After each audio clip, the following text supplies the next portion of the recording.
Noémie Dominguez, je suis enseignante-chercheur à l'Université Jean Moulin Lyon 3, plus précisément à l'IAE.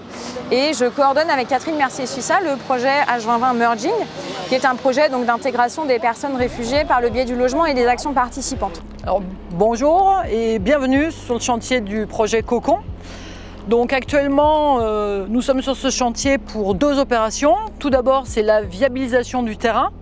Donc c'est un terrain qui appartient au foyer Notre-Dame des Sans-Abris et qui va accueillir 7 tiny house.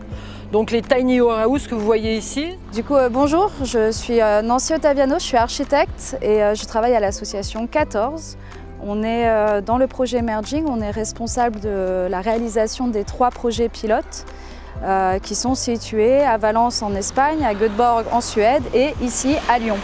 Les tiny house qu'on va installer ici, elles sont éco-construites. Ça c'est important, c'est de la structure bois, des matériaux biosourcés ou de réemploi qui ont permis leur construction. Un autre point important, c'est que pour les construire, on est passé par le Lab 14, qui est le centre de formation interne de l'association 14, à travers des sessions de formation pour des personnes exilées et des personnes qui sont en reconversion. Dans les formations, il y avait un principe de mixité.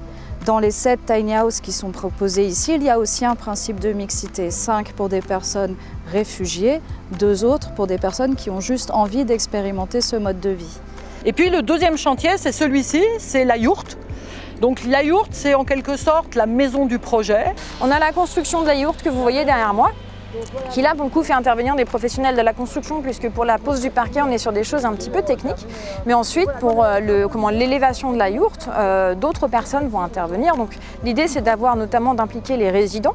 Quand on parle de résidents, on parle des personnes qui vont habiter dans les tiny house, les petites maisons, en faisant intervenir et les résidents et les voisins et d'autres personnes de la communauté. En fait on va créer une nouvelle communauté. Donc je m'appelle Chloé, je fais partie de Être écolier, donc une association qui fait cohabiter des activités donc associatives autour de la transition écologique, transition sociale, et on cohabite avec des professionnels de la construction bois. Donc en fait on allie les savoirs et les compétences de la construction bois avec nos valeurs autour de la transition. Ça bosse, hein? Et ça, ce sera un espace partagé pour les habitants du quartier.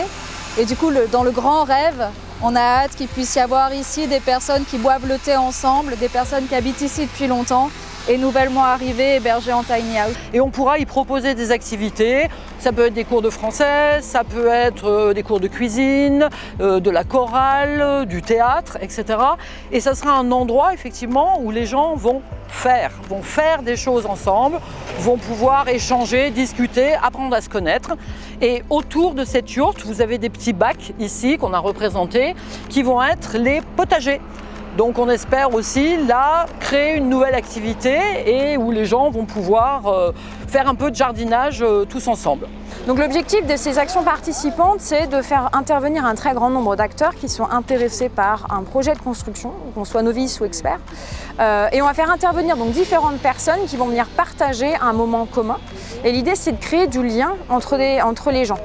Alors que ce soit les voisins qu'on voit ici, en tout cas les maisons, que ce soit des professionnels de la construction comme on voit derrière, que ce soit des gens qui sont simplement intéressés mais qui n'y connaissent absolument rien. L'idée c'est que chacun puisse partager un moment ensemble, co-construire quelque chose. L'autre intérêt de ces mesures participantes et de ces chantiers participatifs, c'est aussi de se dire que chacun, de son côté, a des compétences qu'il peut mettre au profit des autres. Certains ont eu des expériences antérieures, notamment des personnes réfugiées qui vont être hébergées ici, des expériences dans la construction, dans le bricolage, etc., qui ne sont pas forcément reconnues pour des problématiques de reconnaissance des acquis, etc., et qui vont pouvoir mettre à profit leurs connaissances, leur expérience de la frugalité ou de la construction ou autre, pour essayer de co-construire et de créer ensemble cet espace qui sera le projet Cocon Merging. Mon rêve absolu pour le projet Merging, c'est hyper dur comme question quand même, vous vous rendez compte? Se faire rencontrer des gens, faire tomber les barrières, les craintes, les peurs et des échanges constructifs entre les individus qui leur permettent aussi d'avancer ensemble. On va rallumer les étoiles, c'est pas mal ça, dans un petit ciel qui s'assombrit un petit peu. Donc le ciel s'assombrit, ce serait quand même bien de rallumer quelques petites étoiles et de donner un petit peu d'espoir et de positif sur les questions de migration, d'intégration et d'apprendre à vivre ensemble.